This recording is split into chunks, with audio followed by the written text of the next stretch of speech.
This is not only another edition of Time About the Movies, but this is the 1000th edition of Time About the Movies. That's right, ladies and gentlemen. Welcome to the 1000th episode of Time About the Movies. I've done 1000 of these shows in 3 years and 1 month. I mean, it's unbelievable. You know, we've covered 19 years almost of movies on this show. It's from the day I was born to where we're currently at today, August 1st, 2008. And we've covered 19 years in 3 years and about a month. I mean, we're getting close to that. It's a little bit closer to the month. We're about halfway through that, but still, 1,000 of these videos, man. I can't believe it. I can't believe I've done these for so long. It doesn't even feel like I've done them for so long per se, but I've gotten 1,000 episodes out there. Just absolute perfection, man. It's not even absolute perfection, but just absolutely amazing that we've gotten this far. And you know, we've come so far from you know, starting off on the day I was born, January 10th of 1989, to the point that we're at now. I feel like I've accomplished a lot. I've accomplished a lot here, and most of it is thanks to you guys. You guys have really enjoyed this show, and I've been making these videos. I've done all the compilations you've seen I've done recently, doing monthly recaps of different years, of different months during specific years. I'm currently in the middle of 1991 on those videos.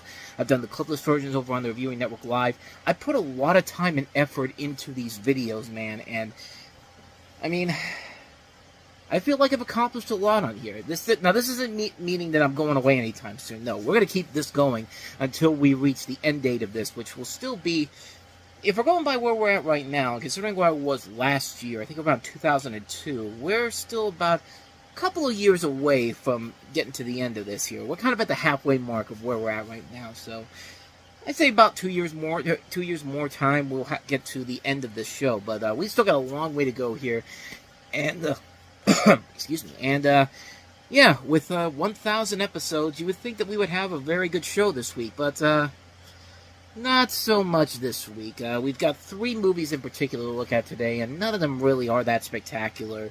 Some of them are kind of unnecessary, some of them are kind of bland and have interesting ideas but don't really work that well, and one you probably have never heard of, but it stars Bradley Cooper in it, so I've already wasted your time with this intro here. I just wanted to let you know that this is the 1000th episode of Time About the Movies. So, anyway, with all of that said, let us go ahead and get started with the actual show. Let's jump into the first one we have here, the biggest new release of the weekend.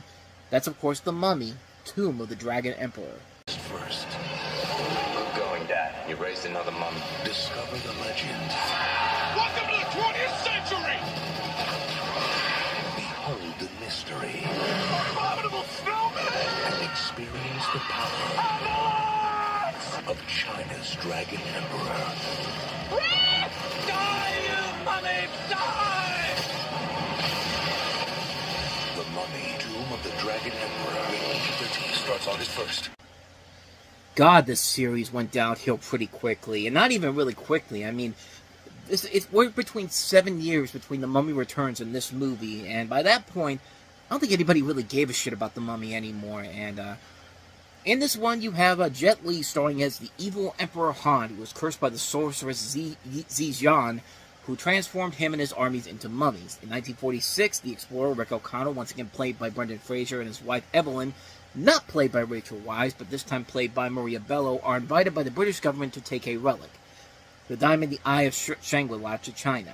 The ancient stone is capable of resurrecting the Emperor Han and pointing the way to Shangri-La and the eternal pool of life. When the couple rescues China, they meet their son Alex, who's apparently aged 15 years since the last movie. I mean, when we last saw him, he was a little kid, but now he's a full-fledged adult at this point. But they find him, who has discovered the tomb of Han, and Evelyn's brother, Jonathan Carnahan, played once again by John Hannah. The O'Connells are betrayed by their friend Professor Roger Wilson, who is associated with General Yang.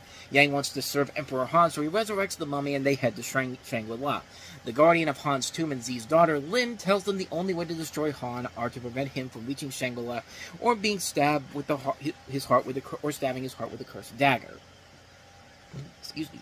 And like I said, man, like, nobody really gave a shit about the Mummy movies anymore at this point. I mean, there really was not much more you could do at this point. I mean, this feels like a film that was just being made because they were just desperate for some money here. I mean, They sucker people in with this movie. They don't even have the same people back from the last movie. And man, let me tell you something. As much as I love Maria Bello, she ain't no Evelyn O'Connell. I mean, Rachel Weisz made that character her own in the other Mummy movies. But here, she just went from being kind of an interesting character to just a generic lead female character to go alongside Brendan Fraser. I mean, there's nothing about her in this movie that's noteworthy or anything spectacular.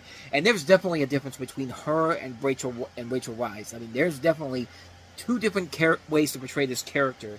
And this one failed miserably at that. And on top of that, you got a director like Rob Cohen who clearly has a problem admitting the fact that he's getting much older and he should not be doing these type of movies anymore. I mean, this is a guy that still thinks that he's still worthy of making teenage movies. I mean, he was still making teenage movies long after this movie came out. Anyone remember The Boy Next Door, that terrible Jennifer Lopez stalker movie where, you know, you had the guy they were trying to push as his next big actor, Ryan Guzman. But yeah, that's the same director who made this film. And this film here, yeah, it's just not a good movie. It's not a good film at all. The effects in this film are terrible. The comedy is just terribly bad. I mean, everybody in this movie is just giving off, when it comes to the comedy, the cheap punchlines, the three Yetis who act like the Three Stooges. Like, it's just so incredibly bad. It's a terrible movie. It's a film that's absolutely unnecessary, and there was no reason to make this movie at all. This is a terrible film, but I'll give it this. It was certainly much more entertaining than the Tom Cruise movie, and that was supposed to be the start of a new universe of films that, yeah, never went anywhere for obvious reasons. Because, yeah, you can't just expect to just copy and paste what Marvel did and do it in half the time. And, yeah, that's what DC failed at that, and the Dark Universe failed at that, too, so. Yeah, Mummy Tomb of the Dragon Emperor, not a very good film, obviously. So, yeah, that's that film. So let's go ahead and move on to the next movie we have here, and that is Swing Vote. What kind of kid would rather sit in a crummy classroom than be out here? What kind of father goes fishing when he should be looking for a new job? Fine. And don't forget today. What's today? Election day, dummy. Well, I'm not even registered. I registered for you in the mail. Well, that's great. I could get jury duty now. Boom, boom, boom, boom. Mr. Johnson, your vote didn't count. You're entitled to recast your ballot in a timely manner. How about if I just whisper it to you then? Right here, we get over it right now, and you can listen to it. Wasn't in last night? Yes, I tell anybody about that.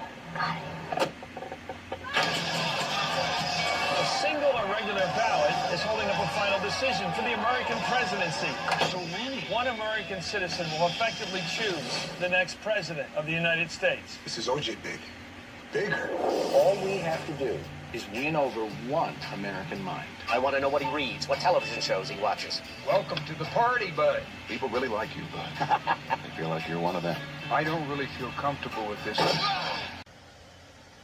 So you have a movie that I was kind of optimistic about when I first saw this movie in theaters. I mean, it's an interesting idea overall. This takes place in November of 2004 in New Mexico, where you have Kevin Costner playing Bud, who's a slacker whose one good thing in his life is his engaging fifth grade daughter, Molly, played by Madeline Carroll.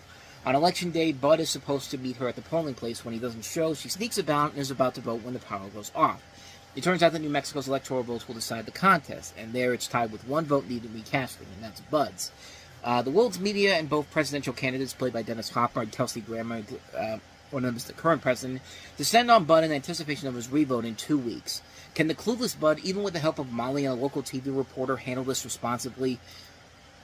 I mean, yeah, there's definitely a lot of good ideas in the movie. The idea that the election for the president of the United States comes down to one single vote from one person.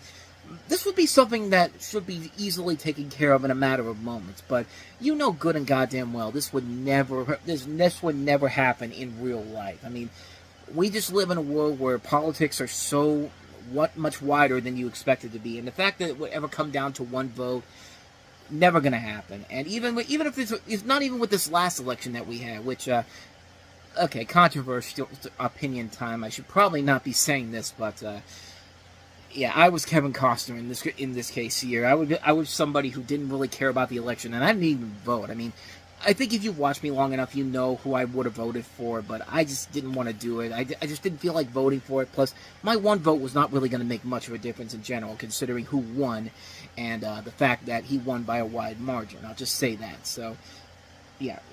So if you want to blame somebody for how the country went, yeah, you can blame me for that. But that's a whole other thing altogether. And I'm just going to convincingly turn the comments off and the likes on this because, I don't know, I just feel like I should do that. But back to the movie. And the movie, I wanted to like the movie, man. There's a lot of people in this movie I really like. Kevin Costner, Paula Patton, Kelsey Grammer, Dennis Hopper, Nathan Lane, Stanley Tucci, George Lopez, Judge Reinhold's in the movie, Chip Eston from Whose Line Is It Anyway, Nana Visitor from Star Trek, Mayor Winningham. A lot of good people in this movie, but just the way that it's handled, man. It's a film that just really, I mean, it's trying way too hard to be a movie where it just really, like, it really is trying way too hard to figure out which direction it really wants to go to, and it just really falls apart when it is in the worst possible way. It's a film that really should have been something that should have been much more intriguing, something much more interesting. It should have been a much better political satire, or like find a direction where you want to go. Do you want to be a satire? Do you want to be a more serious film? Like, what do you want to be? And it's funny because I think King of the Hill, when they did the episode where, you know, Hank can't decide if he wants to vote for Bush because his handshake was limp, and, you know, he goes to Mexico and he basically tells Luann, who had enlisted as part of the Communist Party and was going to vote, and she ends up calling Hank and asking her, you know, why are you not voting? And it's just like, well, I can't vote for somebody who has a limp handshake. And she gives that nice speech about, you know, what voting is all about.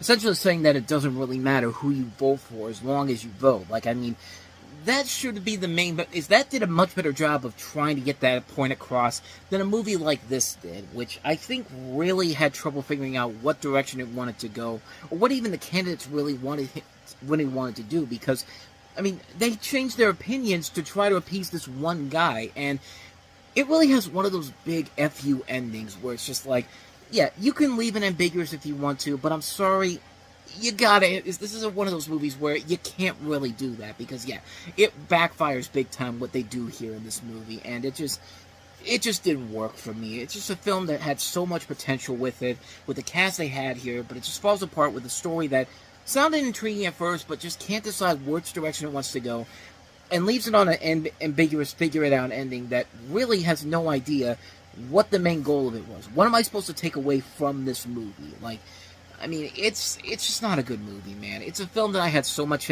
more hype for, but it really failed to get its message across clearly. So, yeah, I'll skip on Swing Vote. It's definitely the worst thing I've seen from Kevin Costner, which says a lot, because I've been recently trashing the guy recently for Horizon and all that stuff. I like him. He's a really good actor, but, man, he does some things where it's just kind of like, you know, you just can't do this type of stuff, man. Spending all that money on these bloated blockbusters that nobody is going to go see, like The Postman and Horizon, I have nothing against the guy. I think he's a great actor, but, man, when he picks bad movies, he picks some really, really bad movies. And this is definitely one of those bad movies. So let's go ahead and try to end this on a more positive note. Let's take a look at Midnight Meat Train. Follow them into the subway. He butchers them like cattle. They never find the remains because he unloads the meat somewhere. Just to go for the ride. I got a train to catch. This is a very interesting movie in general. This is a film that was supposed to come out with a much wider release, but there was apparently a controversy with Lionsgate Films when they were making this movie, and so they basically gave this a very, very small opening where you probably didn't even know this movie came out in theaters. You probably saw it first on DVD, like a lot of people did.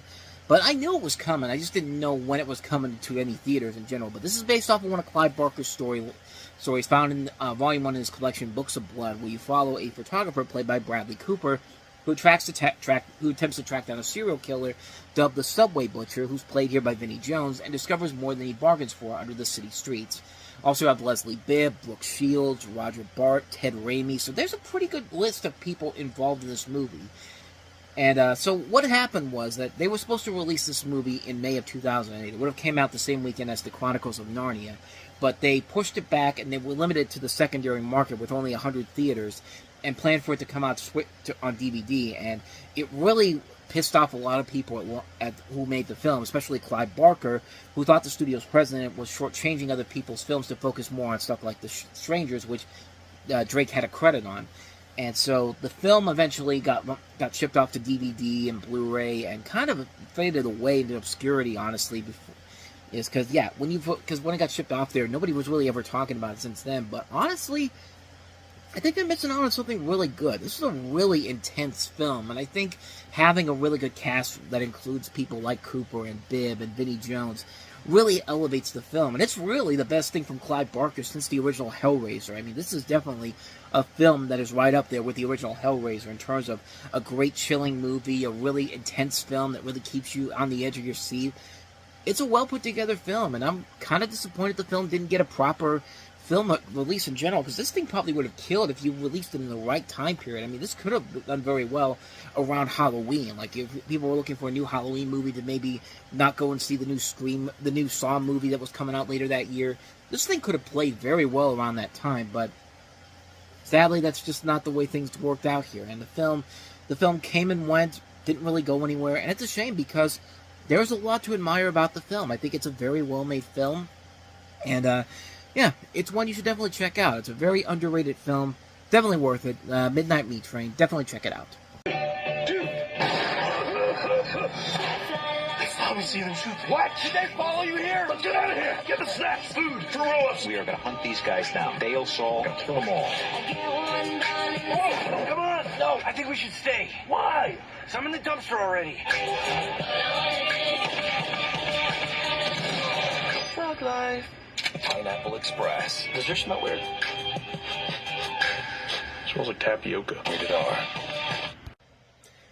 That song is not in the movie. It was all over the advertisements, and it helped to, have that song become a blockbuster song in general, become a hit song in general. You hear that on the radio all the time. But no, that song is not in the movie, but this little banger is. Brother, grab your chin on and get all your gear. It's not your fault. How did we get into this mess? Pineapple Express. Pineapple Express. So yeah, two movies that came out in 2008, two comedies nonetheless, but two really damn good songs that nobody's ever heard of. Love Me Sexy, Will Ferrell for Semi-Pro, and Huey Lewis in the News doing the theme to Pineapple Express. But I digress. Pineapple Express, this centers around a process server played by Seth Rogen and his marijuana dealer played by James Franco, as they are forced to flee from hitmen and a corrupt police officer after witnessing them committing a murder. And this is directed by David Gordon Green, who, man, talk about a one-trick pony, because after this, his career took a gigantic nosedive. Your Highness, the Halloween movies, The Exorcist Believer. He's not made a good movie since then, and I don't know if it's the direction, because it's not really because of the direction, but yeah, this movie is a ton of fun, regardless of the director, because this is just a funny movie, man. Seth Rogen is great in here. James Franco's very funny. You got Gary Cole playing the drug dealer. Danny McBride coming off the Foot Fist Way, very good in this. He was also in another big movie that's coming up next time around here. We'll get to that one next week. But Rosie Perez, Amber Heard back when she was was an actress that we actually gained respect for, and not for just being loud and obnoxious during the Johnny Depp Amber Heard thing, or just pretending to act in the courtroom for that. But that's a whole other thing altogether. But this is a really funny movie, man. It's one that I don't think gets as much attention as stuff like The 40-Year-Old Virgin and Superbad, but it's still a really funny movie regardless. It's a very slick, silly, over-the-top action comedy that is so well put together. Rogen and Franco just have that great chemistry working off each other. And James Franco was just coming off of, the Spider-Man movies. Nobody really took him that seriously as a comedic actor, except the fact that he did Freaks and Geeks before those movies. And, of course, following this, he would eventually do other movies that were more comedy-based, like This Is the End. Was he in Your Highness, too, with Danny McBride? I thought he wasn't, but he was in Your Highness, which, yeah, that film, like I said, was not that great. But he was a pretty good dramatic and comedic actor, but unfortunately, you know, he was part of the people that got caught in the Me Too movement, and his career kind of just went out the door, and he's now been relegated to mostly direct-to-video stuff because nobody will hire him anymore, which, I mean, I get it, but at the same time, it's just like, the guy was a good actor back in the day, just like Kevin Spacey was, even though Kevin Spacey's a nut job too, but I digress. The film overall is very funny. I mean, it's a very well put together action comedy. It's Judd Apatow doing what Judd Apatow does best. He's one of the writers on this and one of the producers. It's a real good movie, man. It's a real fun movie. Definitely one of the more underrated movies from this era where Judd Apatow was just the king of comedy, and anything he touched usually would turn to gold. This is definitely one of those films that definitely deserves much more attention than I think it gets. It's a very fun film, very fun soundtrack overall, just really, really good fun comedy all across the board. Pineapple Express, great, great film. So, with all that said, let's move on to the second film we have here, and that is The Sisterhood of the Traveling Pants 2. Interesting jeans, Lena. Oh, yeah. It's a long story.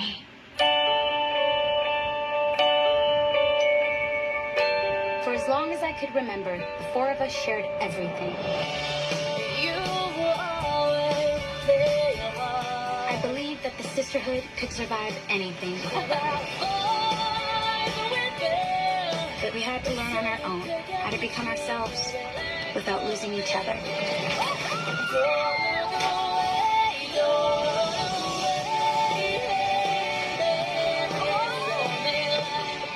Are you okay? I just fell off a donkey. The girls are back. Amber Tamblyn, America Ferrera, Blake Lively, and Alexis Bledel.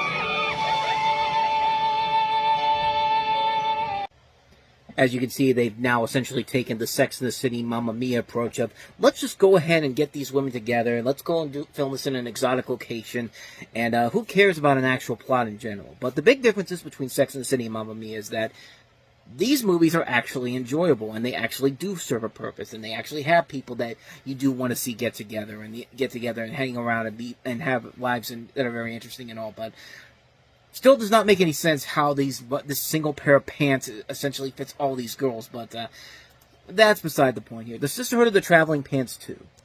Essentially, the story is you've got all four girls back from the first movie. They're college freshmen now. They're best friends, finding that it may take more than a shared pair of jeans to help stay in touch as their lives go in different directions. I mean, one of them goes to Vermont. The other goes to Turkey. The other one goes to, I think, Spain, I think it is, or something like that. It looks like the same place they shot Mamma Mia, but they go to all these different places all across the globe, and yeah, the imagination in here is a little much, but kind of like with the first movie, it's a film that probably should not work, but because the actors that they have in here are so well put together in here, and they actually work off each other, and you believe them as friends, it does kind of work. It's a slightly entertaining movie, and much more than I expected from these films. I mean, honestly, these movies obviously are not made for somebody like me. Like, these are movies made for teenage girls. You know, they're made for the Pretty Little Liars audience, but because they have very talented actresses who can make this material work, Amber Tamblyn, America Ferrera,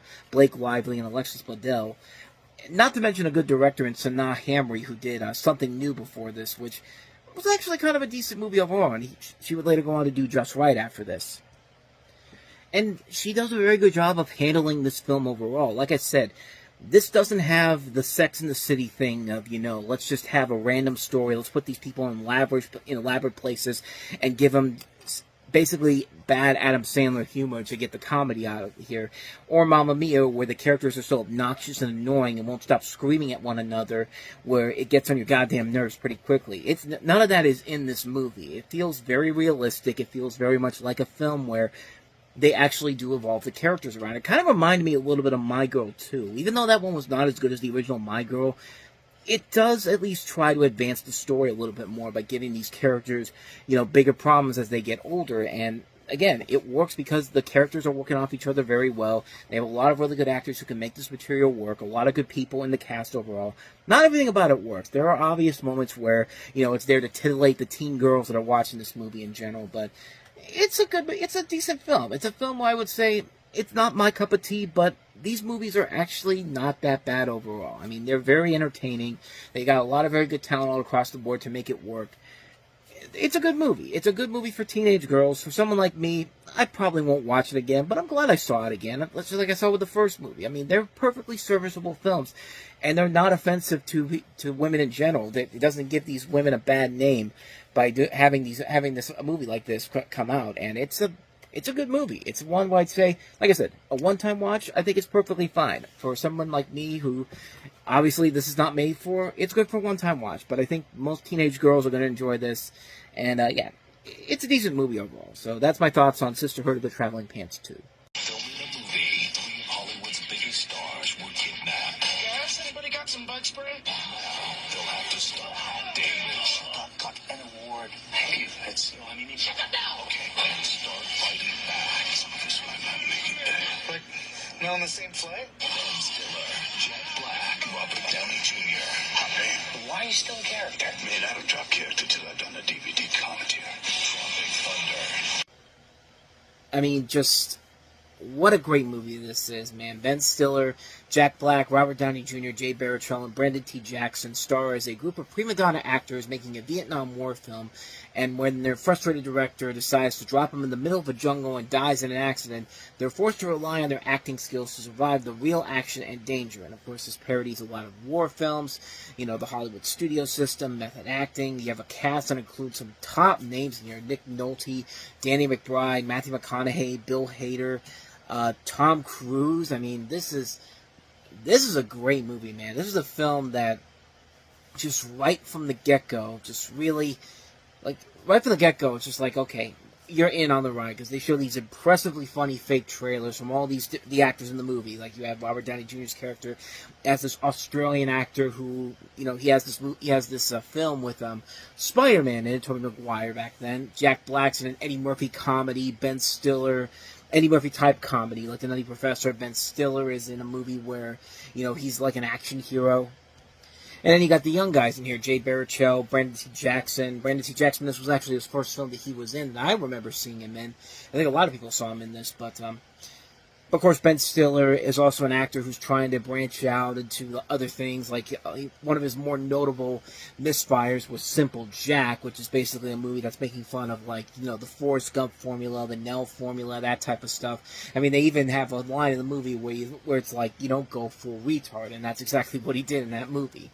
And this movie really is something that just, thank God they got it out when it did, because they could have never made this movie today. I mean, this is kind of like Blazing Saddles in a way. Like, there's stuff in here that really could not be done in today's world. I mean, Robert Downey Jr. is literally in blackface for the majority of the movie, and he's great in it. I mean, this is a performance that was so good. He got nominated for an Academy Award for this, and the Oscars don't usually nominate comedies anymore, especially around this time, but the fact that they saw this and said, oh, we'd be crazy not to give an Oscar nomination for it. I mean, unfortunately, it was competing in the same year Heath Ledger was in there, so yeah, chances of winning that are slim to none. But the fact that they acknowledge this as one of the 5 best supporting performances of the year, man, it's just, I mean, it's just incredible what this movie was able to accomplish. And yeah, this is something that I really think could not be made in today's world. This is one of those last great comedies before everybody just decided that, you know, if you try to be crazy or go dark, it's just, you're gonna get called out for it. I mean,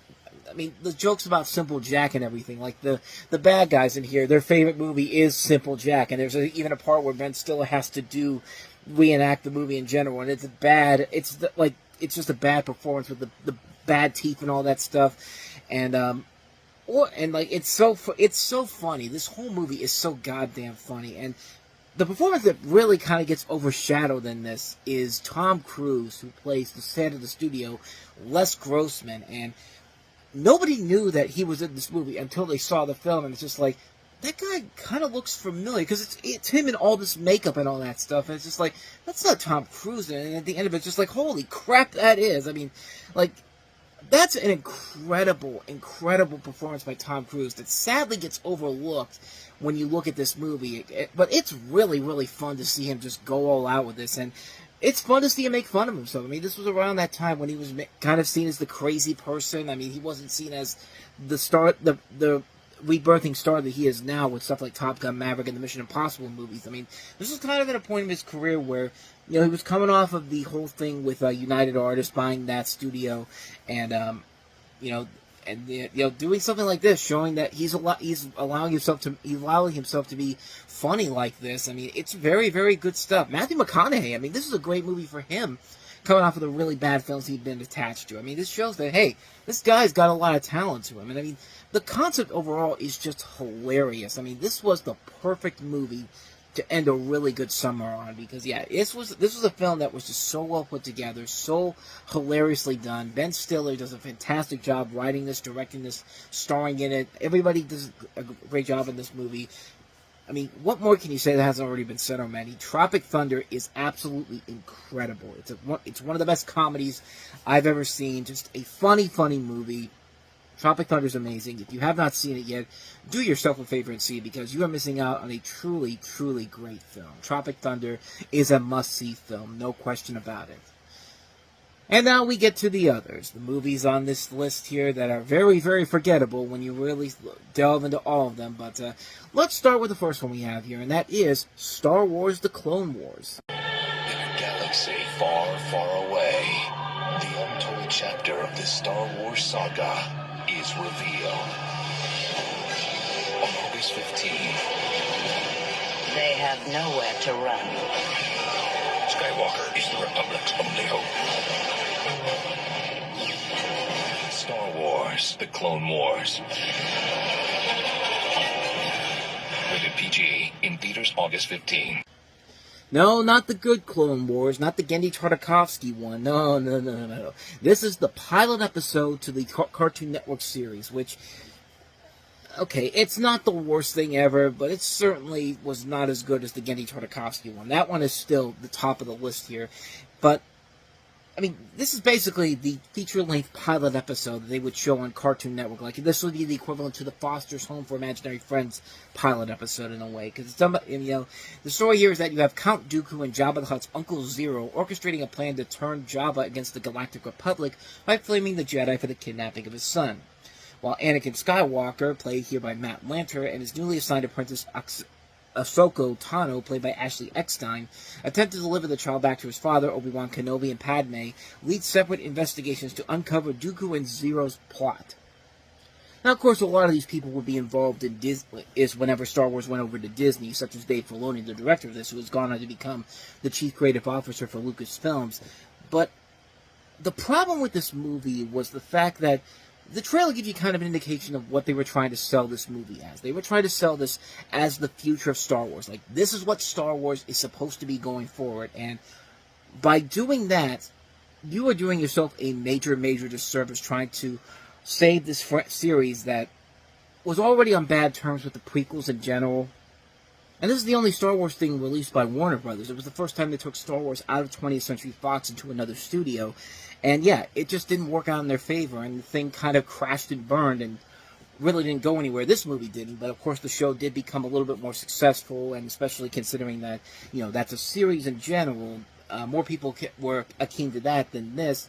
Like, the problem with this is that this shouldn't have gone to theaters, honestly. If this was a made-for-TV movie, like on Cartoon Network, where this show actually aired, then maybe there could have been something to it. But the fact that they were selling this as the future of Star Wars, and this is the film that they gave us, yeah, I would be pretty peeved, too, if this was supposed to be hailed as the future of Star Wars, because I would expect so much more from this. But, yeah, so, yeah, not much more to say about this one here. Star Wars: The Clone Wars, it was a pretty bad movie overall. It led to a better television series, but just a missed opportunity here. So, with that said, let's continue on the mediocre train, folks, with the next one we have here, Alexandra Aja's Mirrors. I'm not acting scared, but he is. Michael, what are you doing? Nothing. Amy, what's wrong? There's something in the house. I'm so scared. Amy, I'm seeing bad things. What if the mirrors can actually make us do things that we don't want to do? Get out of here, now! Don't be scared, Mommy. I just want to come play with us. And here we have yet another one of these bad J-horror remakes, this time featuring a stacked cast and includes Kiefer Sutherland, then of 24, Paula Patton, who was rising up in the world, Amy Smart, who had been in Road Trip, and among others as well, and, Alexander Aja, who's coming off The Hills Have Eyes, and, man, here's the thing, this is one of those J-horror remakes where they almost have something that makes it kind of special in general. The plot of this movie is where you have all these different people that are getting killed through these mysterious elements, and we find out that it's these reflections in the mirror who are causing these people to kill one another. And, there's one part where a security guard, he crashes into a mirror and a piece of glass falls on the floor, and the guy stupidly grabs it, and the mirror reflection's just like, oh, you did that for me, okay, and then just slices his neck off, and the guy dies in real life. Like, stuff like that's pretty stupid. But then, there are times when this thing could actually be kind of threatening, like with the kid there. Or the most notable scene in the movie where Amy Smart's taking a shower and, Amy Smart's mirror reflection starts elongating her jaw, and while she's in the bath, she's doing it too, and it completely, tears her mouth open, and it's just like, that's a cool effect overall, but unfortunately, the rest of the movie is just pretty forgettable. Kiefer Sutherland, this is the worst thing he's done in a long, long time in terms of film. I mean, he's been involved in some bad films, but this is up there with The Vanishing in terms of, the worst acting I've ever seen from Kiefer Sutherland. He's gone so far in the 25 years since that movie, The Vanishing, and this, you just don't expect Jack Bauer to be this whining all the time, because he really is whining all the time. He's got two emotions. Whining, and he's like, not even disappointed, yelling because he's on fire. So it's like, oh, I'm on fire. It's not even convincing either. And Paula Patton, she's there to just be the stock wife character who, seen as, she's there to be the stock wife character. There's nothing really for her to do in this movie in general, but, yeah, this movie is pretty lame. This is a really lackluster movie. And it's such a perfect note to the horrendous 2008 summer movie season that was from 20th Century Fox. I mean, talk about a summer of one bad disappointment after another. And it would continue on into the fall as well, because there's a couple of bad movies that we're going to get to with them later on. But yeah, this was the culmination of everything bad they had done in the summer of 2008. If your best movie is What Happens in Vegas, then clearly there's a massive, massive problem with your studio, and you really, really need to rethink your life choices here. So anyway, that is Mirror. So why don't we just go ahead and move on to the second best movie of the weekend? I guess Tropic Thunder is the first one, but Woody Allen's back with a new film, and that's Vicky Cristina Barcelona. Both for the weekend. What do one guy? Will it well and we'll make love? Who exactly is going to make love? Hopefully the three of us. Two girls. This guy is so interesting. What's so interesting? He wants to get us both into bed. And a jealous ex-wife. I don't like her for you. Have in common? Empty sex. Empty sex? Yes, please. They're all part of the smartest, sexiest comedy of the year. Vicky Cristina Barcelona. Rated PG-13. Everywhere August 15. Yet, despite the PG-13 rating, this actually does a lot more that I have to give him a lot of credit for. So you have, as you can see, Scarlett Johansson and Rebecca Hall, who play Vicky and Christina, who spend a summer in Barcelona, where they meet an artist played by Javier Bardem, who is attracted to both of them. While still enamored of his mentality and his emotionally unstable ex-wife, played by Penelope Cruz, this is a film that obviously is shot in Barcelona and just really is one of Woody Allen's best movies in general. This is a film that just plays well to his advantages. He has a lot of great talent all across the board here. Bardem, Patricia Clarkson's also in here too, Cruz, Rebecca Hall, Scarlett Johansson, Chris Messina, Kevin Dunn, just really, really good talent all across the board. Penelope Cruz, you can see why she won the Academy Award for Best Supporting Actress, because this is really one of her best performances ever. And it's a really good, heartfelt love story. It's a really good summer storyline. You really get involved with these characters, and you really do want to see the adventures they go on. And, for a PG-13 rating, they get away with a lot in terms of the sex appeal. And, yeah, it definitely... I mean, you got a movie where there's a three-way between Bardem, Johansson, I think it's, I can't remember if it was Hall or Cruz. No, it was Penelope Cruz. I mean, how could I forget a scene where Scarlett Johansson and Penelope Cruz kiss? I mean, that's something I probably should not forget. But again, it's been a while since I've seen this movie, so. But it's a really good movie. It's a film I really like a lot. It's definitely one of Woody Allen's best movies, no question about it. Vicky Cristina Barcelona, terrific, terrific film. Easily one of Allen's best films. So, let's get back to the crap again. Let's take a look at another movie here. A 3D animated movie, because everyone was on that 3D hype train. So, why not Summon Entertainment with their film, Fly Me to the Moon?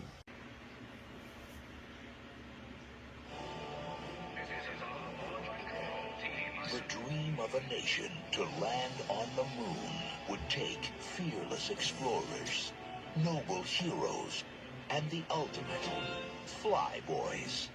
Did anybody see that? See what, sir? A fly. 3 to be exact. Nat is the leader, IQ has the brains, and Scooter has the guts. And now you see why not every 3D animated movie was worth seeing in the theater, because, my God, that movie looked absolutely horrible. From the bad animation to the, the choppiness of it, to the characters who are just basic stock characters. I mean, it's the Alvin and the Chipmunks syndrome. You've got to have, the leader of the group, you've got to have the smart one, and you've got to have the fat kid. I mean, it's pretty much that.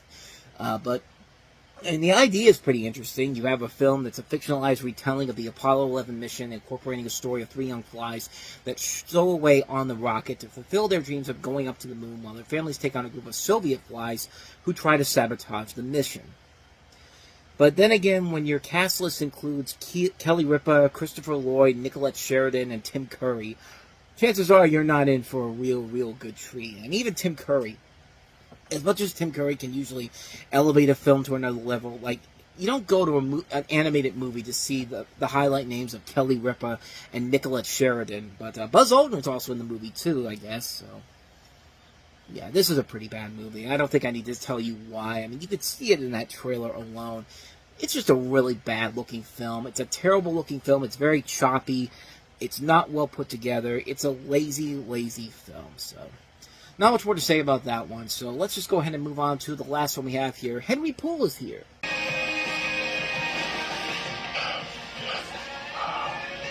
Sometimes things just happen because we choose for them to. Do you actually believe that? I chose to believe. Not Henry Poole is literally here, that's the name of the movie. And you have a story where Luke Wilson plays a dying man whose religious neighbor insists the water stain on the side wall of his house is the image of Jesus Christ.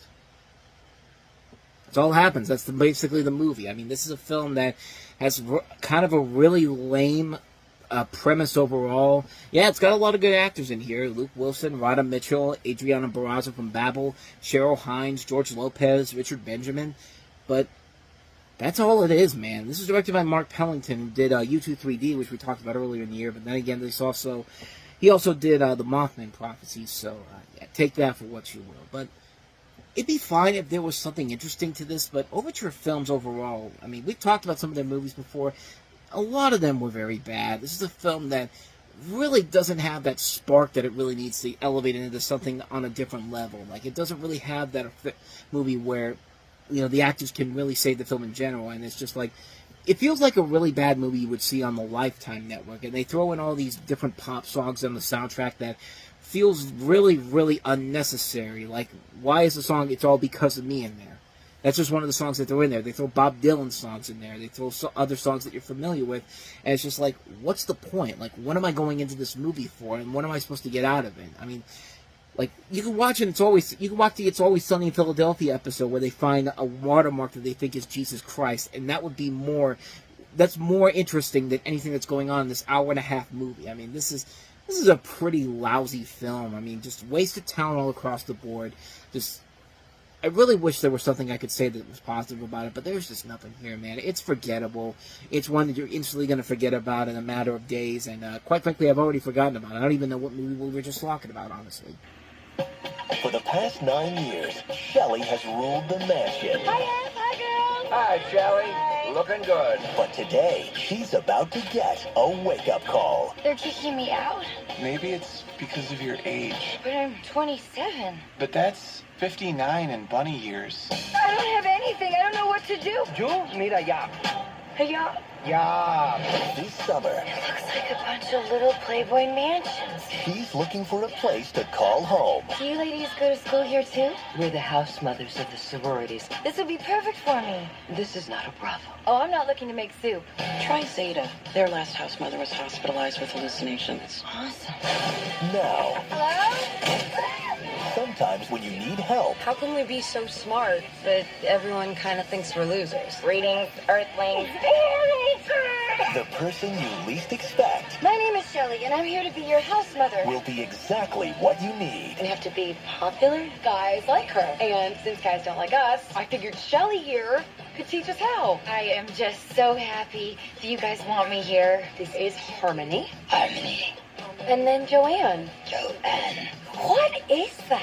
It's just this thing I do to remember people's names. Natalie. You hired the exorcist. That's great. From Happy Madison, who brought you 50 first dates. Shelley Vince Colby. I'm in love with him. That's so sweet. How long have you guys been going out? I've never even talked to him. By the time I'm done, every girl on campus will want to pledge Zeta. She's changing their style. That's it, ladies. Now we can be the best versions of ourselves. You're pretty pleased with yourself, aren't you? I am a little proud. Don't mess with me. And they're giving her the education of a lifetime. So I met this boy named Oliver. He didn't fall for any of my tricks. I think I dropped some money over here. Maybe it's over here by this manhole. That is freaking hot! Anna Faris is the house bunny. What if Oliver doesn't mind a smart girl? Have you given any thought to who you might be voting for? I definitely won't listen to what Simon says. He is just so mean. I usually always agree with Paula and Randy. Oh, you meant the president. I mean, yes, it is stupid to think that it's a sorority that has Emma Stone, Katharine McPhee, Kat Dennings, who else is in there? What's her name? Bruce Willis's daughter, Rumor Willis. Who else is in there? Keely Williams. Like, yeah, they're not going to get this. They're clearly not going to get anybody to date them because of their, it's the she's all that type of thing. Yeah. We needed Anna Faris to come in and really, clean these girls up and make them look sexy and all that type of stuff. Yeah, this is one of those movies I'm talking about. Stupid but fun. It works because of a lot of different things. You have the story of a former house bunny played by Playboy Bunny, played by Anna Faris, who signs up to be the house mother of an unpopular university sorority after finding out she has to leave the Playboy mansion. And basically, she has to leave because another woman in the mansion, played by Monette Mazer, is basically somebody that comes in and tries to take over. And it's funny because Anna Faris is supposed to be 27 in this, and Monette Mazer's character is supposed to be. I mean, she's basically. She was 32 when this came out, so they're not really that far off in particular. It's kind of like Soap Dish a little bit. The plot where Kathy Moriarty is trying to get rid of Sally Field's character. So she seduces Robert Downey Jr., the writer, on there. It's kind of that kind of a format, but I mean, but really the fun of the movie comes with Anna Faris. Anna Faris is somebody that anytime she appears in anything, she will usually elevate even a bad project to something of quality, something that actually makes it worth it, because she's so charming. She's such a beautiful actress, and she's a great comedic actress too. Like she can elevate mediocre material. I mean, the scene where they're parodying, the famous scene from Something Like It Hot, the Marilyn Monroe scene. Like in the trailer, it's like her saying that's friggin' hot, but like in the movie, she actually gets to say the F word. It's the one F word you can use in a PG-13 movie. And it's actually really funny the way they put it out there. And also, that's something very interesting about the movie. It's a movie centering on the Playboy Bunny that's rated PG-13, and it doesn't suck. And yeah, it doesn't suck because you have all these people that are committed to the role. Everybody is doing their parts very well. You have a lot of really good actors all across the board here. Like I said, Faris Stone, Katharine McPhee, Kat Dennings, Beverly D'Angelo, you see in the trailer there. You also see Colin Hanks in there. I mean, Christopher McDonald also has a role in here as well. Yeah, it's a formula film. It's a film that clearly is taking a lot from, the Revenge of the Nerds formula, except nowhere near as raunchy or as maybe a little PC for the time. Maybe a little PC for the time. is for now around this time period. But in the end, it really doesn't matter because the movie is a lot of fun. And for Fred Wolf, he needed this after Strange Wilderness earlier in the year.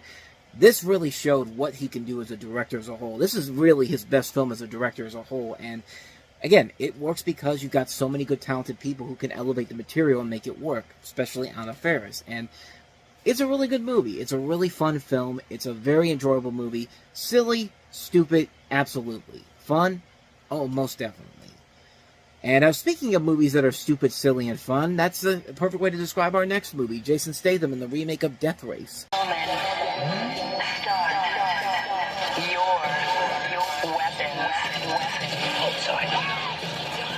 drivers are convicts, and the rules are simple.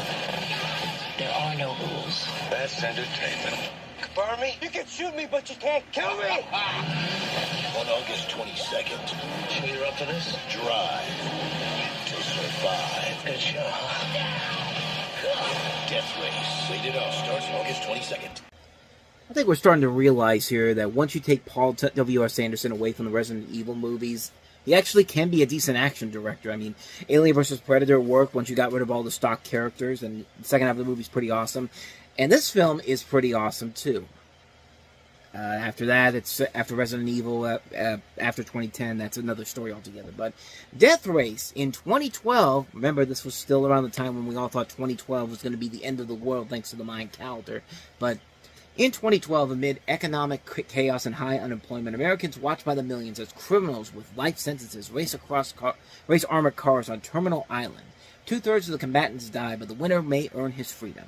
On the day he loses his job, Jason Statham, as a steel worker, is arrested for his wife's murder, sent to Terminal Island. He is offered it out by the steely and manipulative warden Claire Hennessy, played by Joan Allen. Race as the popular mask-wearing but now-dead champion Frankenstein, or rot in prison. Jensen makes the bargain. As the three-stage race approaches, he realizes that the whole thing may be a setup. Can an anonymous man beyond a mask get revenge and win his release? So yeah, this is a remake, of course, of the original Death Race 2000, although it's marketed as an original, but some might say it's a prequel, but I don't know, it's basically a remake. Sylvester Stallone was in that movie, by the way, Death Race 2000, and some really funny, cheap kills. I know there's one in particular where there's a construction worker, and Sylvester Stallone's driving a car with some kind of knife in front of it, and it's this really lazy looking death where the guy gets it through his crotch, and the way he screams is just like it's not even a real scream, but it's so hilariously bad.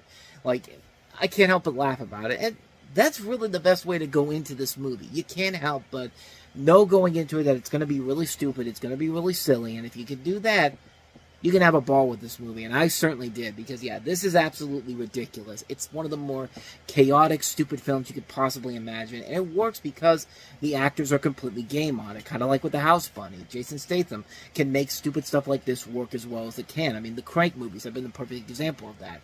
And it's just a good, fun ride. It's a silly, stupid, fun film.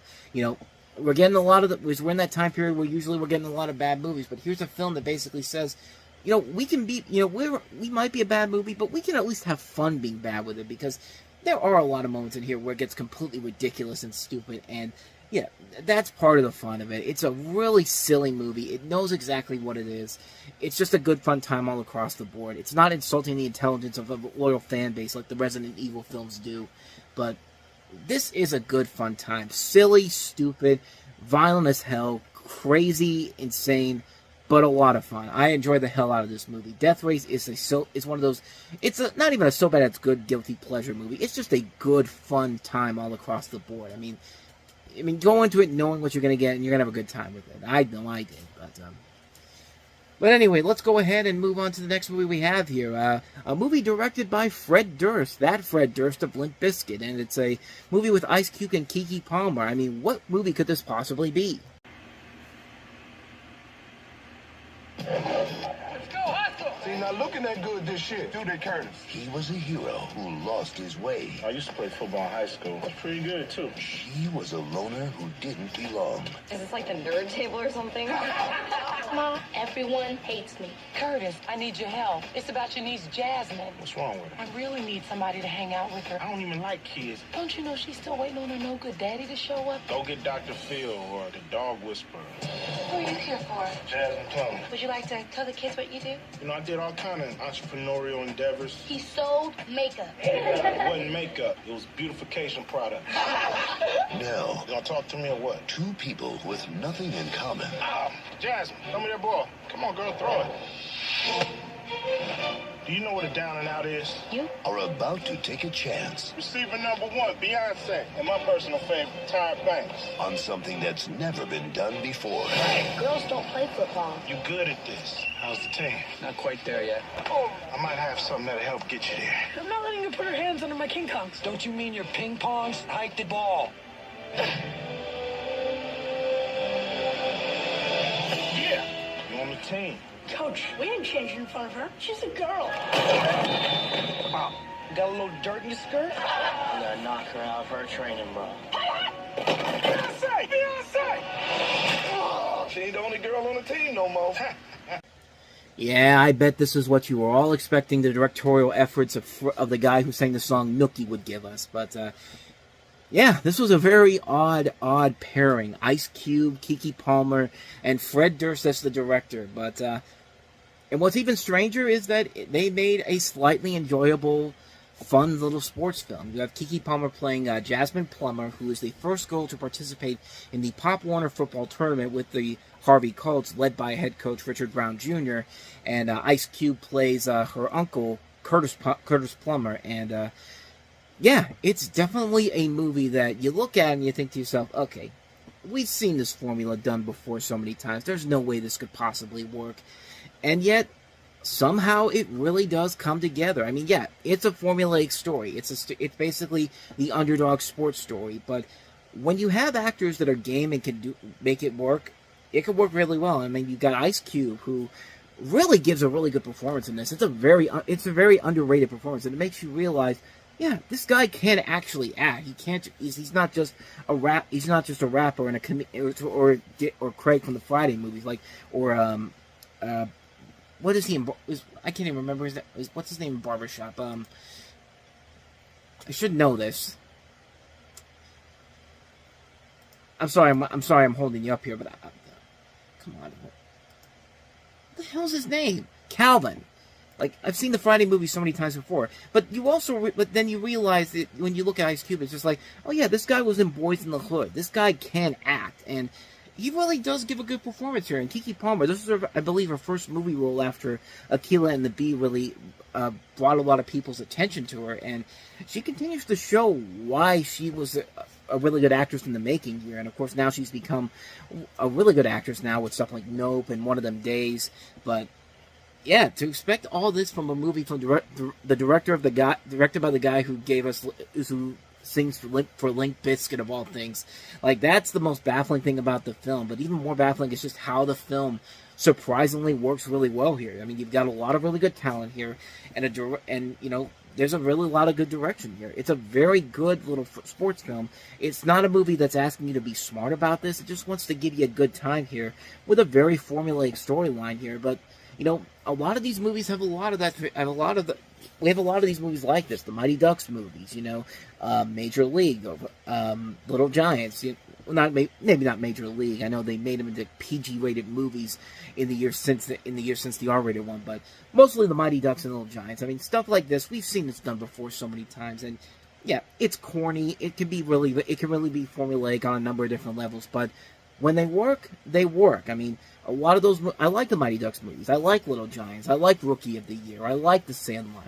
And I really like this movie. I think it's a very interesting idea, you know, this whole, especially nowadays where, you know, we have all these people that say that girls can't play football with the boys and all that. Well, here's a movie that's telling you, yeah, apparently you're wrong on that, because here they come. And yeah, because here comes them telling you that. And it's just like, yeah, they're telling you, yeah, girls can play football, and yeah, they do a pretty good job of handling that. How many times have I said yeah during the last during the last 30 seconds. But you get the point I'm trying to make. This is a really good movie. It's a very well-made film with a lot of really good actors, and it shows that, hey, Fred Durst has some life as a director. And then funny enough, his last movie as a director was the memeable mess that was The Fanatic, which is a so bad it's good movie, but this is a film that it's got its heart in the right place. It's a very good film. It's got two great leading actors in the front to make it stand up on its own, and it's just a good, fun little heartfelt film. It's a really good movie. I highly recommend checking it out. It's definitely a very underrated film with these two actors involved. The long shots. It's definitely worth a watch. So, with all that said, let's go ahead and move on to the second movie featuring Emma Stone this week, starring Rainn Wilson, and that is The Rocker. Matt's in a band, playing the prom. Which is the only way he'd ever get to go. I swear, if you don't stop annoying me, I'm gonna shave your head in your sleep. I'd still be the pretty child. I kinda got suspended from school and I can't play prom. Let's start looking for a new drummer. I could ask my uncle. 20 years ago, he was an original member of the hottest band in the world. They want you to replace Fish. Fish will land on his feet, right? Trainers! Start the band, man! Start the band! Leave it awesome! You sell me out just like that!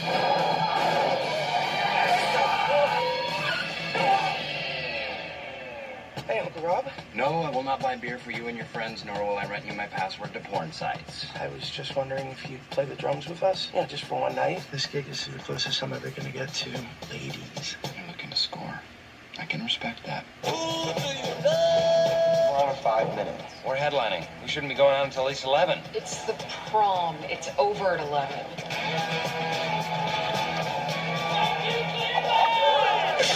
ADD just landed itself a new drummer. I have a way we can practice. Mic check. Is this thing on? It's not a microphone, Uncle Rob. It's a camera, it's not a mic. I can hear you. I'm gonna take a little noob right now. Hello, you two. Dude, the naked drummer is huge. You know what that sound is? That's the sound of the money truck backing up to your front door, Hoss. That sound also means that people are steering the hell away from this movie, and unfortunately they did, because this thing ended up becoming a box office bomb. It did not do very well with critics, but I was one of those people that went to go see the film, and I will tell you that you guys missed out on a pretty good, underrated little film from the director of The Full Monty, Peter Cattanel. But this is a story about Rainn Wilson, who plays a failed musician who goes on tour with his neighbor's band after one of their songs goes viral. And you have Jeff Garland, Josh Gad, Emma Stone, as I said, and her then boyfriend Teddy Geiger in the film as well. Or in fact, are they married, or are they? I don't know if they're married or not. I think they were engaged at some point. No, they're not married anymore. I see that she's married to somebody else, Dave McCary. But I know that the two of them were together for a little bit. I think when this movie came out, I don't think I'm wrong on that. I thought I remember that they were dating at some point, but that's all another thing altogether. But the movie itself, I mean, yeah, the trailer didn't look that impressive to begin with. I mean, it looks basically like Dwight Schrute. Just, if he got fired from Dunder Mifflin, and, he used to be a rocker back in the day, and, lazy jokes, like the whole thing with what Jason Sudeikis was doing at the end there. But when you really delve into this movie and you actually see it, it's a lot better than it actually puts on. It's got a good script by Wally Wolodarski from The Simpsons and Maya Forbes. The cast overall makes it work as a whole, and it is a very funny movie. It's a very stupid film, yes. There's a lot of corny moments in there, and stuff that doesn't really make a whole lot of sense, and stuff we've seen done before. But, again, like with a lot of the movies that we have here this week, the actors can really elevate it into something really special. You don't even see Christina Applegate in this movie, and she was actually really good in this film in particular. I mean, there's a lot of really good things about the film that I really like a lot about it. It's a very underrated movie. It's definitely one you might want to check out. The Rocker, it's a really fun film, a really enjoyable movie. The trailer makes it look a lot worse than it actually is. But then again, how many other comedies and movies have we seen where the trailers suck, but the movie actually turned out to be pretty good? I mean, that's just my thinking there. So anyway, let's go ahead and move on to the last film we have here, and that's Steve Coogan starring in Hamlet 2. They were actors who dreamed of leaving Tucson, Arizona, but no one would give them a chance until one drama teacher came up with a show so offensive, so profane, so stupid, it just might be their ticket to stardom. Hamlet 2? Hamlet 2? The Deuce, correct. The time machine opens, revealing Hamlet and... Jesus! Thanks, Jesus. You got my cell number? Yeah. Okay. You have Satan French kissing the President of the United States of America. Perfect. I'm glad I'm getting hammered. What's really going on here? Jesus is sexy, which leads us on to the musical interlude, Rock Me Sexy Jesus. I'm revoking permission for my son to appear tonight. If you sign a consent form, that means you're giving consent. You can't take that form back. You can't take your signature off it. You sign it. You sign consent. So end of deal, okay? End of story. Sorry, you guys, but you totally gave consent. Nudity and pornography are not permitted. There's no nudity or pornography. Minimal. No one is shutting down this play. You want to hit me? You know, I would love it if you hit me. I'm suing everybody! Hamlet 2. My dad finds out what I've been up to. He's gonna crucify me. Yeah, 2008 apparently was the year where there was a lot of good underrated songs from movies that did not perform well or were seen as very underwhelming. We just had Pineapple Express by Huey Lewis in the News a couple weeks ago, and then Love Me Sexy with Semi-Pro, and now we have Rock Me Sexy Jesus, and yeah, that's another banger of a song in a film that has a really good, fun concept overall. You have Steve Coogan as a failed actor and recovering alcoholic who moves to Tucson to teach high school drama, where he's plagued by bad reviews, student indifferences, budget woes. He and his wife, who is trying to get pregnant, take in a boarder. There's no teaching limitations. Because the other electives are closed, he finds himself with a large class of seeming gangbangers, and the principal informs him that his drama will be cut next trimester. On a student reviewer's advice, On a student reviewer's advice, Daniel decides to stage his own play, a sequel to Hamlet, in which the prince and Jesus use a time machine to save Gertrude and Ophelia. Can Dana pull something off for once? I mean, yeah, it's another one of those movies that really is stupid and would easily have been tossed to the side if nobody really gave it a second glance. But it's a real funny movie, man. It's a really good film overall. The best laughs, I think, are when they actually get to Rock Me Sexy, the Hamlet 2 play itself, which is really well done. It's very funny. It's well put together. I mean, it's a very silly thing. Like, imagine the ending of the big play and the big show and Staying Alive, the terrible but fun Saturday Night Fever sequel. Except this isn't meant to be taken as seriously as Staying Alive does it. Which, again, Staying Alive doing it makes it and doing it very seriously makes it kind of fun in a guilty pleasure kind of way. Here, they know exactly what they're doing, and it's really fun to see. The rest of the movie is good. I'm not going to say it's bad by any means necessary, but the best moments are when they do the show itself. I mean, there's a lot of good talent all across the board here with Coogan, Catherine Keener, Amy Poehler, David Arquette, Elizabeth Shue, Melanie Diaz from Be Kind Rewinds in here, Skylar Astin. This was one of his early film roles before he was in Pitch Perfect. I mean, Nat Faxon's also in here too. There's just a lot of good things about the movie overall. A script co-written by the writer of the South Park movie, and Team America World Police, directed by Andrew Fleming, whose last movie was Nancy Drew, and before that, The In-Laws, which I like The In-Laws remake a lot. This is a fun film. This is a film that is really enjoyable. I say that it definitely gets better once you get to the show itself, but man, the rest of the movie itself is silly, it's ridiculous, but it's a good, fun time all across the board, and it does pay off in the end, so it does make it a film that you might want to check out. Hamlet 2, it's definitely a film I'd recommend, it's especially for the play itself, because the play itself is really funny, so that's Hamlet 2.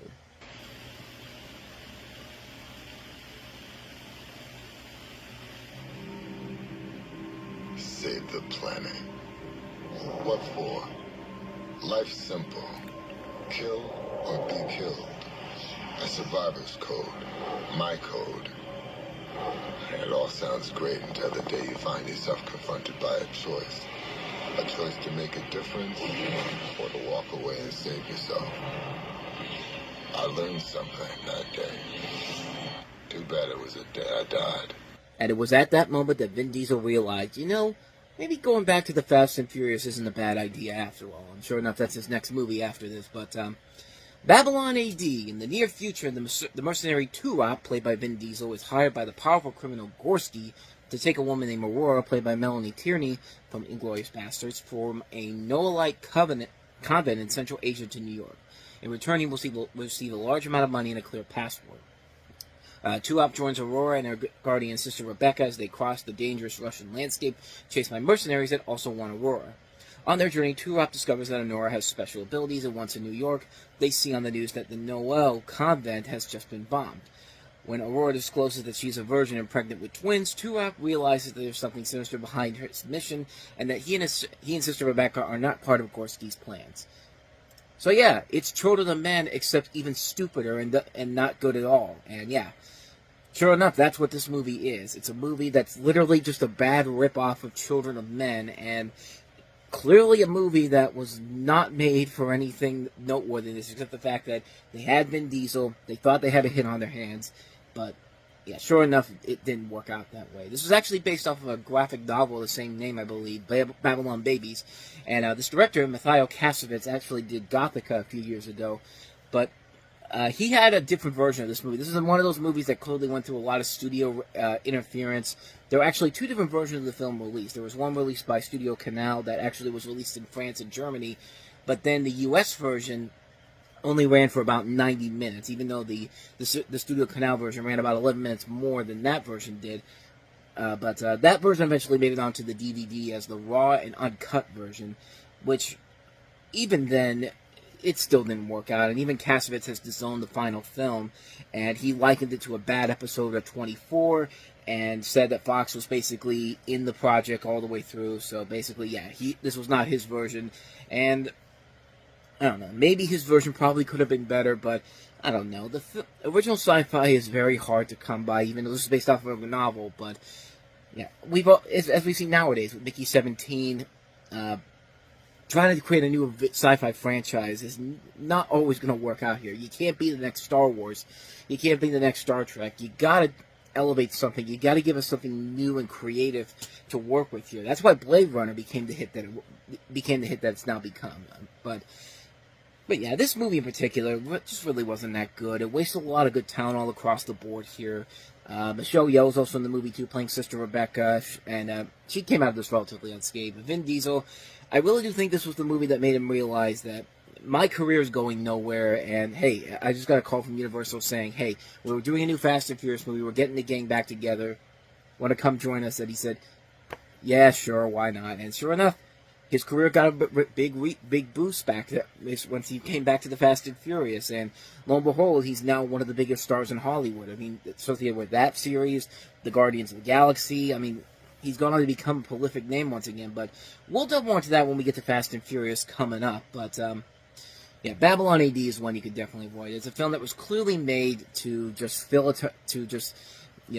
try to become the next big Blade Runner style hit, and it just didn't work overall. It just turned out to be a cheesy knockoff of Children of Men, and not a very good one. So yeah, a hard skip on Babylon AD. So moving on to the next movie here, Don Cheadle starring in Traitor.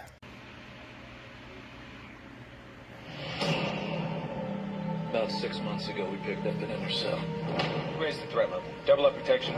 White House is going to want action. Don't you have a guy on the inside? He's gone silent. For all I know, he's gone over to the other side. I need to know the truth. The truth is complicated. Do you realize how far I've gone to protect your identity? Nobody knows you even exist. When deception is your greatest weapon. There's been a bomb in this thing. We should be concentrating on the one suspect that we have. Every move is life or death. What are you, Apollo? That's an encrypted phone. Nobody can listen in. Including the FBI? Especially the FBI. Police office. We need to find him before this happens again. I think he's leading us on a goose chase. How far are you willing to take this? The only person he can trust This is a war. You do what it takes to win. is himself. You know who you sound like, right? Remember who you answer to.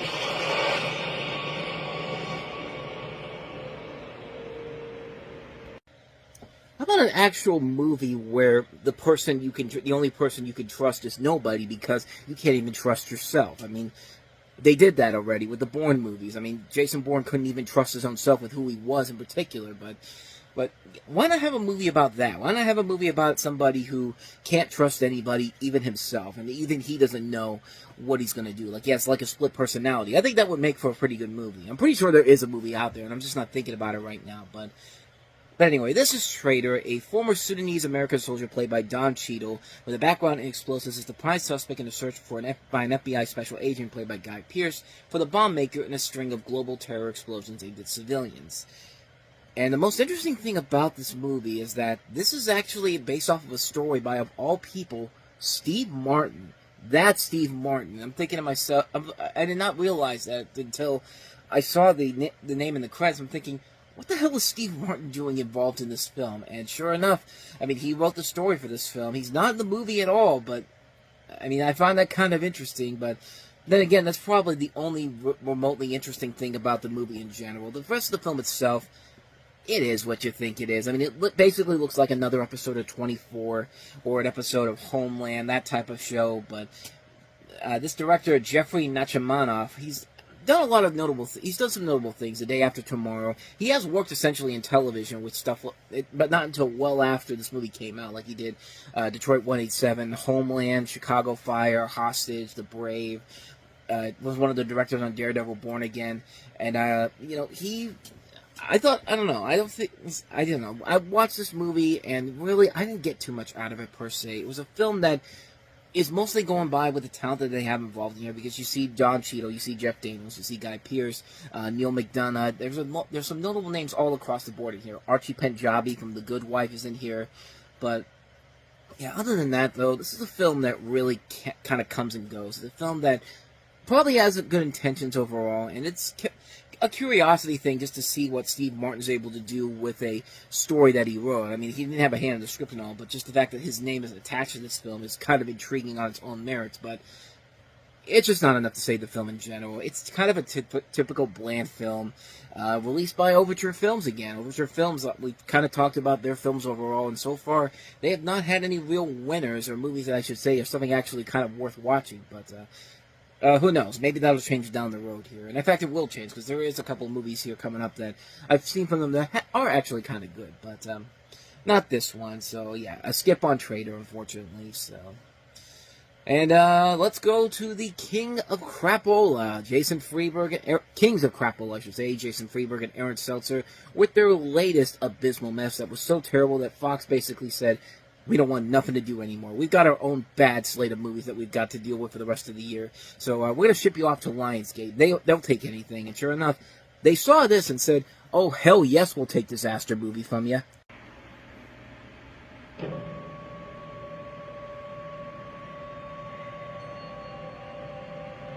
When our world is threatened, when our lives are at risk, who can save us? I am Iron Man. From the guys who've seen way too many movies.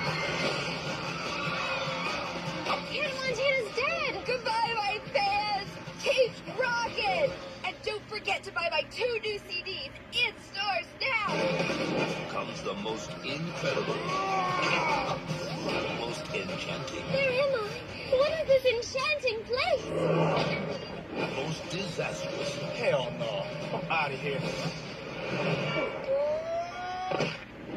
Comedy of the summer. Hello, lover. And so I thought, could a simple New York City gal like me really beat up on a pregnant teenager? I never back down. Is that your feet? And this is my baby's foot. Disaster movie. Taste it.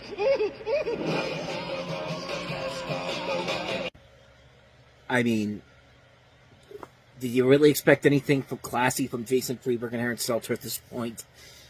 Yeah, because this is absolutely horrible. This is one of the worst things you'll ever see, but again, should you really be that surprised? The film is mainly a parody of the disaster film genre, which it really is not. It's basically just, it's like with Meet the Spartans. It's basically, hey, you know those movies that you saw over the last 9 months? Here we have a movie with everything on them. Like, you've got everything from Cloverfield, Indiana Jones, 10,000 BC, the 2008 American Gladiator show, Amy Winehouse, Juno, Sex and the City, You Don't Mess with a Zohan, Kung Fu Panda, Alvin and the Chipmunks, The Incredible Hulk, Iron Man, The Dark Knight. I mean, it's all these different things. Things that the filmmakers themselves even admitted they knew nothing about going into it. They started shooting this movie before the summer even began. They shot this just days before Iron Man opened. How do you put a script together like this? Well, simple thing is that you don't. They freely admitted that when they wrote this, they said that they didn't even write the script. They just watched trailer footage to get the basic idea of the film. And that's how they did it. That's how they made this film. And it tells you or not, when they start shooting this on April 28th of 2008. A trailer drops in mid-June 2008, and the film comes out in August. The thing did not even take 4 months to get together, and somehow they were able to convince Lionsgate and this company, Grosvenor Park, whatever that is, to give them $20 million to make this movie. And this is the end result you get: a terrible-looking film that is nothing but, that claims it's a spoof film, but it's just references all across the board and not good ones whatsoever. Like, again, do I really need to say anything more about this movie and how bad it is? I mean, you could just look at that trailer alone and see, oh yeah, this looks absolutely horrible. This looks like a terrible, terrible movie. Yeah, that's pretty much all I can say about the film. And I guess people were smart enough to stay away from it, even though it still made its money back. It still made $34 million off a $20 million budget. But even then, it was still considered an underperforming movie, which, I mean, I don't know about that. You made $14 million more than you did on a movie that was not even a thing 5 months ago. So I guess there's something like that. But hey, it underperformed enough for the studios to say, we don't want anything to do with you anymore.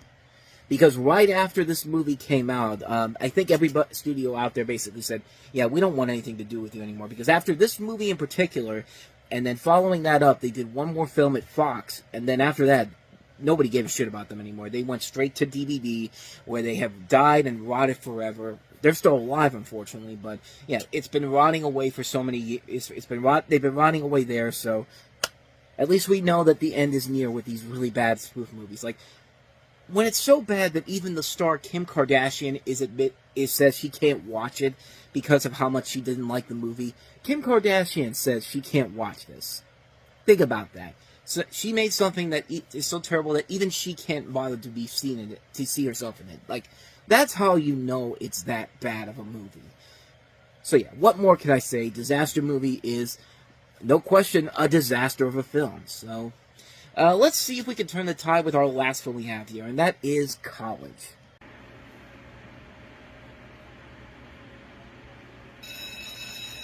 So you guys going on some sort of road trip to Fieldmont this weekend? I just went there to visit my bro. Almost didn't make it back. Almost didn't make it back. Dude, it's just college. Yeah, see, that's what I thought. I didn't sleep for 3 days, okay? I don't have any money left in my bank account. I maxed out my parents' credit card, which was only supposed to be used in case of an emergency. I tried smoking a tampon, wet my brother's bed twice. Stole a car, got in a bar fight, ate some goldfish, played naked frisbee, found a tattoo on my lower back of a unicorn. Don't remember getting that. I laughed, I cried. So all in all, I'd say it was pretty much the best weekend of my life. Every year, millions of young Americans take a trip that will change their lives forever. This is definitely better than the brochure. The college visit. We're in town for the weekend, and we were just kind of wondering if you guys could show us around. What college are you visiting from? We're actually still in high school. Alrighty then. We'll see you guys later. This summer. Is this the Beta Phi house? We're supposed to be staying here this weekend. Oh, yeah. We call this room the dungeon. Watch this step. For three best friends. This is insane. No, man. This is college. Getting what they want. Whoa. What are you guys, freshmen? Yeah, we're freshmen. I'm sure that will age beautifully. Of course, that's Drake Bell there, but, hey, I hope you were laughing, because that is literally every single college movie you've ever seen in your life crammed into this one movie, and, yeah, it's not funny whatsoever. You have, Drake Bell among these three high school seniors, The other two are Andrew Caldwell and Kevin Cavas, who spend the weekend visiting Philmont University for freshman orientation and get involved in various antics. And, of course, Haley Bennett's got to be the love interest to Drake Bell's character. You see Ryan Pinkston from Punk'd here, too. Aside from that, though, there's nothing about this movie that's original or clever or funny or anything unique or anything that you haven't seen done in every other college movie ever made. I mean, this is literally the equivalent of watching the Cliff Notes versions of stuff like American Pie, Revenge of the Nerds, Animal House, Porky's, like all these different high school, college comedies that you've seen done much better and much funnier. Fast Times at Ridgemont High. Everything you've seen from those movies, they do in here, except it's nowhere near as funny, it's nowhere near as clever, and there's nothing about it that's original or cool or fun whatsoever. It's that bad of a movie. It's a terrible film, and it's not one of those movies that I was suckered into it because, it's an R-rated raunchy comedy, and yeah, I bought into it. I tried to buy into it. Back then, I bought it hoping that was going to be funny, and yeah, it sucked. It's about as bad as you think it is, and yeah, it really, there's a reason why you probably never remembered this movie in particular, because yeah, it's not as good, it's nowhere near as good as you think it is. It's a film that's trying to become the next big college comedy hit, but, you need a hook. You need something really clever or fun, or a different idea to work with. That's why The House Bunny was a much more successful movie and a much more funnier movie. Because, yeah, it's a similar concept to the story that we've seen done before with all these, with the underdog sorority who has to bring somebody in to help turn their life around and all that type of stuff. And yeah, it's a PG-13 movie, but it's a fun PG-13 movie. And they get away with enough there where you can look at it and go like, this is actually really funny and actually very, very sweet, and that's why that movie works. This does not. This is a film that is just trying to be the next big college movie classic, and this is one of those movies that would have been easy if you just shipped it off to DVD. This should have just been a National Lampoon's direct-to-DVD movie. Like, this should have been, the third film in the National Lampoon's Dorm Day sequels. I mean, that's what this literally feels like. The Dorm Day sequels are much more clever than this, and those were garbage too. So, take that for what you will. College, yeah, going to college is a good thing. Watching college, the movie, not so much.